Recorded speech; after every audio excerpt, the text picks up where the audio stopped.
Hi guys, welcome to the channel. What I'm looking at doing today is promoting the work that I do, the spiritual life coaching, and maybe a little bit of spirit energy in there. So I was having a think what I could put out today, and this process that I've come up with is called the boardroom. And what's the boardroom all about? Well, consider your life. Consider all of the choices that you have to make on a daily basis.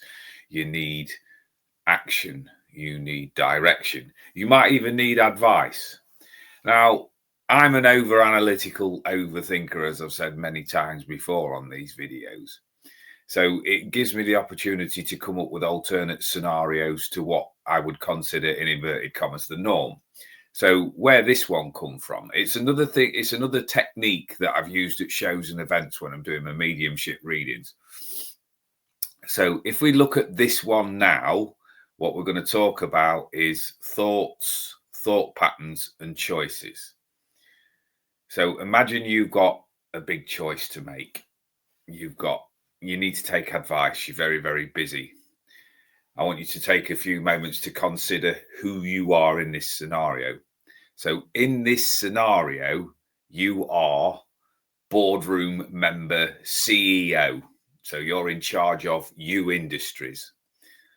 And there's going to be questions put out to the universe, and they're going to be answered in various ways. So you've got to be in that space where you recognize what's actually going on around you. So as you're working your way through putting the pieces of these puzzles together, you start getting information coming in. Now, imagine that you're a very busy person and lots of information will come in quite a lot of the time. And while you're gathering these pieces of information, you'll also get memory links from the past, how you performed, how you've done things, what your upbringing's like, what your traumas have been, and things like that. And they're all going to come in and they need collating. Now, if you've got a secretary on board, you can delegate some of your responsibilities to your secretary for that day. But for the purposes of this scenario, I want you to imagine this, that your secretary has had the day off, or she's had to go somewhere, or he, because we must be equal, has had to have the day off for whatever reason. So all information now comes across your desk. Right? Everything now comes to you, the CEO. You haven't got anybody to help you, and it's a pressurized environment. Now, this is where my headspace comes in. So for years, I would always take on board everything that I have to deal with. And I would probably go into a little bit of a panic mode every now and again because there was just too much information coming in. And if you've caught up with any of my other recordings, you will realize that I strongly believe that I've got ADHD.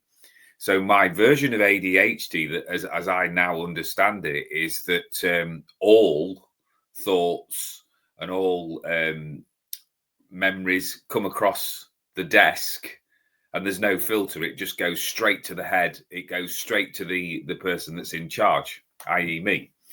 Whereas I haven't got the filter to sort of take it to pieces. So something that comes in has got no evidence with it. It just goes like, oh, and you panic. So this is how I deal with this sort of thing now. I recognize that I haven't got a secretary. So this is where I'm coming at with you. So the secretary's had the day off and all information's coming across to you. Now, how I used to handle these scenarios now is if something came in that was panicky, something that came in that was upsetting, I used to do my level best to just do the tough guy and shake it all off and just go, well, it's sort of part of the course. It's what life's all about. We have to make these choices. And any insecurities that I'd got, I'd bury them deep down so that I was coping. I was doing what I need to do. I was being that productive person. And I would send that sort of negative, dark, worrisome self of mine away, and I wouldn't acknowledge it. Now, this is my technique for dealing with that now. bearing in mind that I've had these instances in my life where I haven't coped very well, and burying them and submersing them hasn't worked either. So I've had to come up with a new mind strategy. And that mind strategy is taking a few moments out to recognize that wonderful imagination of mine. And that wonderful imagination of mine came up with a boardroom scenario. So the scenario in the boardroom is me that's in charge, CEO of Rick Industries. We sit down at the table and the meeting is brought to order. And I give this speech. Right, I, Rick Paul, at 52 years of age, as we currently stand, am in charge of this meeting. Right, everybody in this boardroom is welcome. But please recognize that I'm in charge with all of my years of experience. I'm not putting myself over anybody. I'm just making a clear statement of intent that I own Rick Industries. You will all get your opportunity to speak, and you can put forward your points in any way that you like, and you will be heard.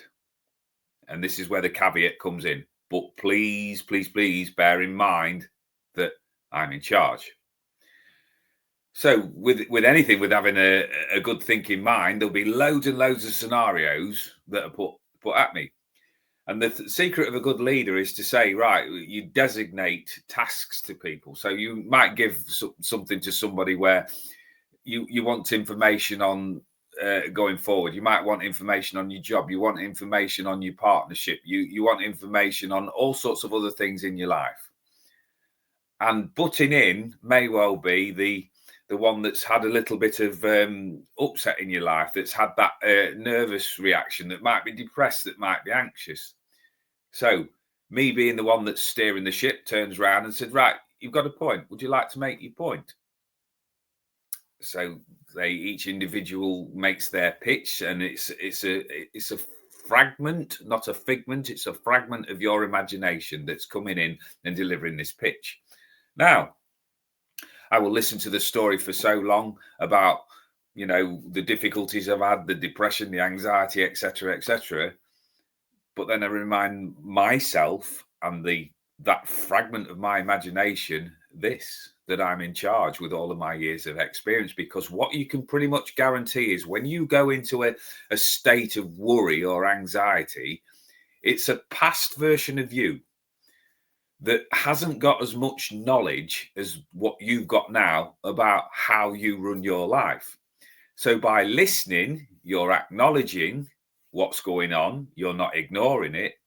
Then when they've had their opportunity to speak and present their case, you then turn around and say, right, thank you very much. I've heard you. I'm not ignoring you. And I will get back to you when I've decided on that path. When I've decided on what decision I collectively am going to make.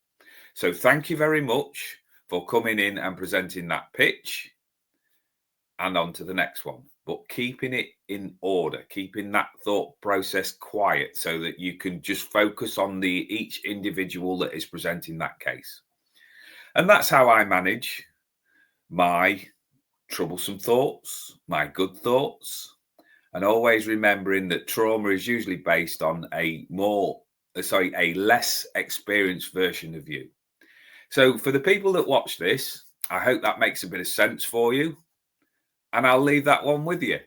Thanks very much for watching. And remember, this one's called The Boardroom. Thanks a lot, guys. Cheers. Bye.